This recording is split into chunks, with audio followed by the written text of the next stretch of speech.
Hello everyone and welcome to Agarwal math classes.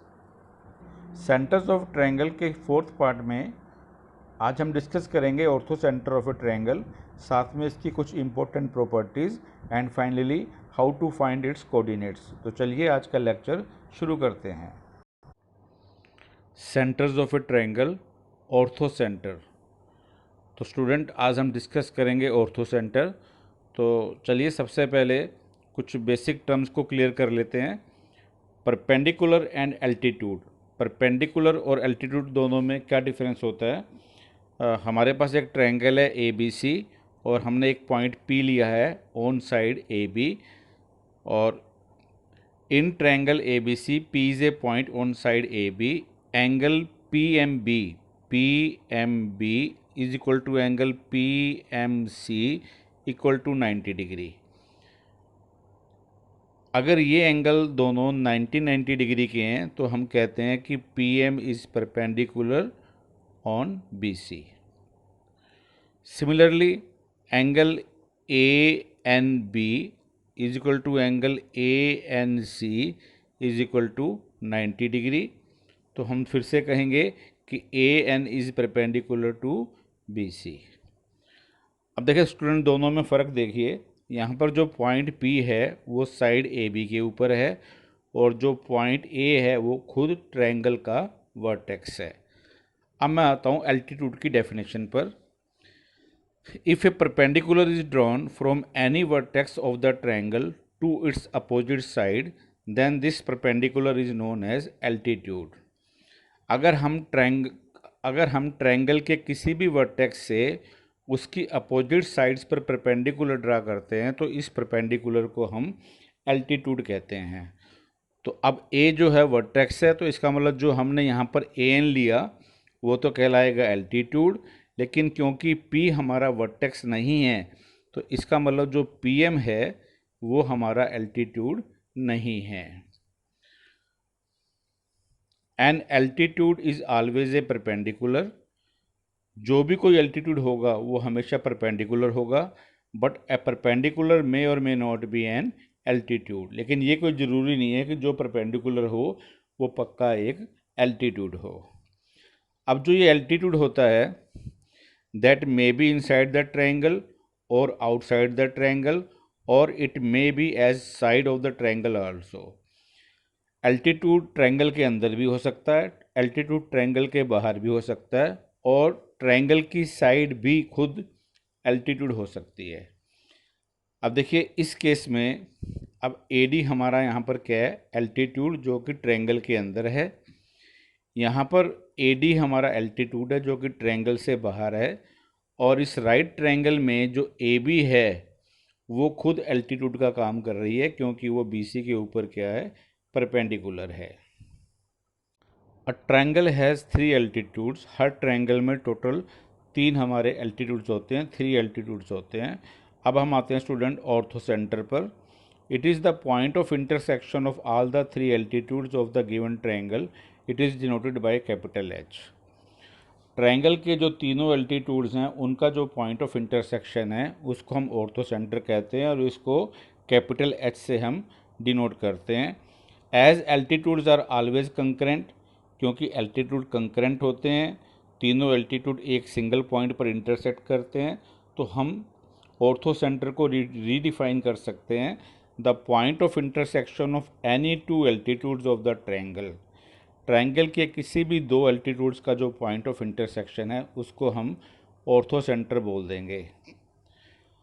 अब देखिए student, triangle है A B C. AD perpendicular है BC पर, BE परपेंडिकुलर है AC पर, and CF is perpendicular to AB, और इन तीनों का जो पॉइंट ऑफ इंटरसेक्शन है H है, तो H हमारा क्या हो जाएगा? ऑर्थो सेंटर हो जाएगा। अब आती हैं ऑर्थो सेंटर की properties. Number 1, it is one of the points of concurrency of the triangle. मैं हर वीडियो में आपको बार बार यही बोलता हूँ कि एक ट्रायंगल के अंदर जो पॉइंट्स ऑफ कंकरेंसी वो कई होते हैं, जैसे सेंट्रोइड, सर्कम सेंटर, इन सेंटर, और ऐसे ही ऑर्थो सेंटर। ये सभी के सभी हमारे क्या हैं? पॉइंट्स ऑफ कंकरेंसी हैं। सेकंड केस देखिए, इसमें हम लोकेशन देखेंगे कि ऑर्थो सेंटर कहाँ लाई करेगा।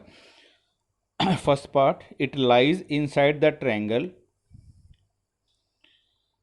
इन case of an acute triangle. अगर हमारी एक्यूट ट्रायंगल है तो जो ऑर्थो सेंटर है वो ट्रायंगल के अंदर लाई करेगा। अब ये जो एच है ये विद इन द ट्रायंगल है।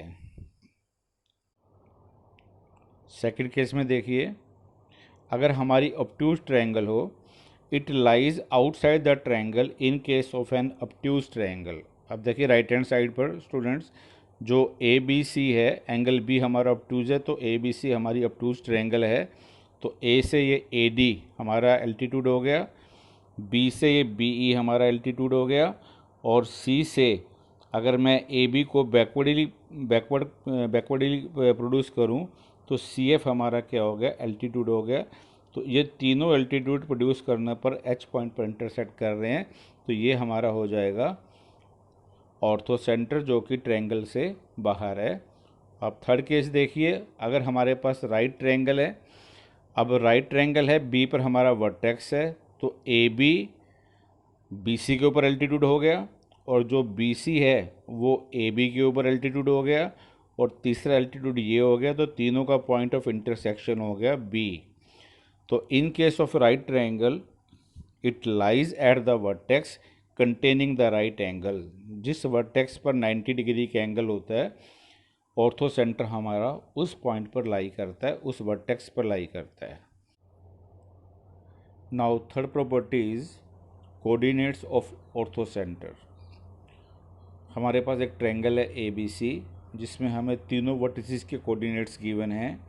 ए वर्टेक्स के कोऑर्डिनेट्स हैं x1y1, बी के x2y2 एंड सी के x3y3, और हमें ऑर्थो सेंटर एच के कोऑर्डिनेट्स फाइंड आउट करने हैं। तो सबसे पहले हम इसके कोऑर्डिनेट्स को अज्यूम कर लेते हैं। Let coordinates of H be H K. हमने इसके कोऑर्डिनेट्स अज्यूम कर लिए एच और के। अब देखिए स्टूडेंट्स, जो एच पॉइंट है, it is the point of intersection of A D and B E. So we can find the coordinates of H by solving the equations of AD and BE। अगर हमारे पास किसी तरह से AD और BE की equation आ जाए तो उन दोनों को सोल्व करके हम H के कोऑर्डिनेट्स फाइंड आउट कर सकते हैं। तो चलिए अब हम AD और BE की इक्वेशन निकालते हैं। अब AD और BE की इक्वेशन निकालने से पहले हमारे पास कुछ स्टैंडर्ड रिजल्ट्स हैं जिनको हम फॉलो करेंगे। तो आइए पहले उनको देख लेते हैं। Result 1, if two lines are perpendicular to each other then the product of their slopes always equal to -1। अगर दो लाइन्स आपस में परपेंडिकुलर हैं तो उनके स्लोप्स का जो प्रोडक्ट है वो -1 के इक्वल होता है। अब यहाँ पर दो लाइन्स मैंने ली हैं, एक L1 और एक L2, दोनों परपेंडिकुलर हैं। मान लो L1 लाइन का जो स्लोप है वो m1 है और L2 लाइन का जो स्लोप है वो m2 है। Then m1 into m2 is equal to -1 और m1 is equal to -1 upon m2 और m2 is equal to -1 upon m1।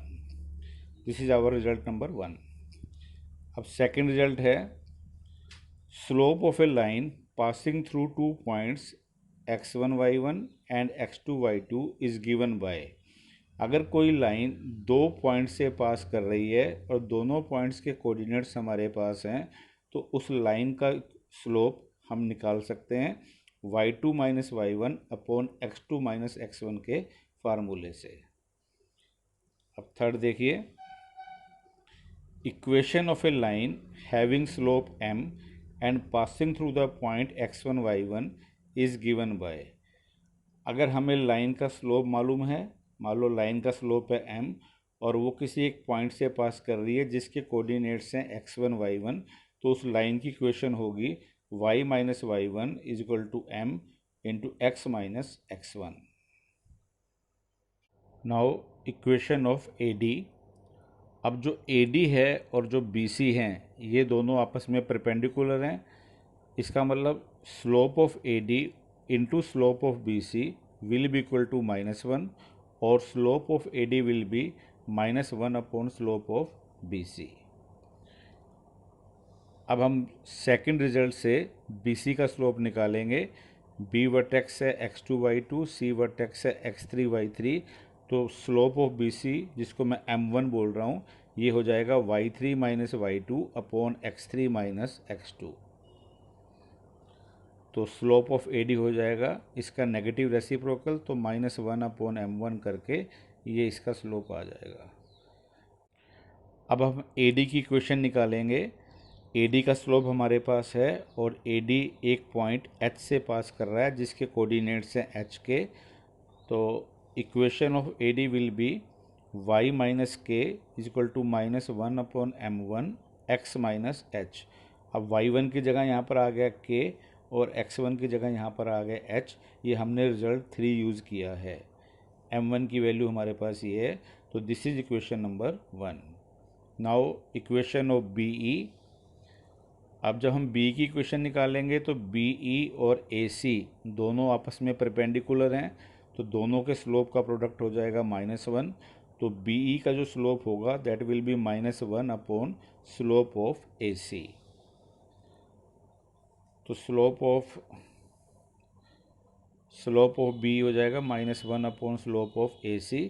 तो स्लोप ऑफ AC जिसे हम M2 कह रहे हैं, अब AC में A और C दोनों के कोऑर्डिनेट्स काम आएंगे, तो y1 minus y3 upon x1 minus x3।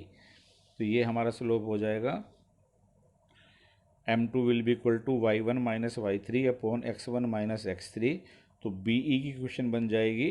अब BE की इक्वेशन के लिए दोबारा देखते हैं। ये हमारा BE है, स्लोप हमें पता लग गया है और ये H पॉइंट से पास कर रहा है जिसके कोऑर्डिनेट्स हैं H के। तो रिजल्ट 3 यूज़ करेंगे। y minus K is equal to slope -1 upon M2 और x माइनस h। y1 हमारा k है, x1 हमारा h है। तो ये इक्वेशन हो जाएगी second. Now by solving equations 1 and 2 we will get the values of h and k and hence the coordinates of the orthocentre h। आज के लेक्चर में बस इतना ही। वीडियो को लाइक कीजिए, शेयर कीजिए और हमारे चैनल अग्रवाल मैथ क्लासेस को अगर आपने अभी तक सब्सक्राइब ना किया हो तो उसको सब्सक्राइब कीजिए और साथ में बेल आइकन को भी दबाना ना भूलें, ताकि जैसे ही कोई नई वीडियो अपलोड होती है तो आपको तुरंत उसका नोटिफिकेशन मिल सके।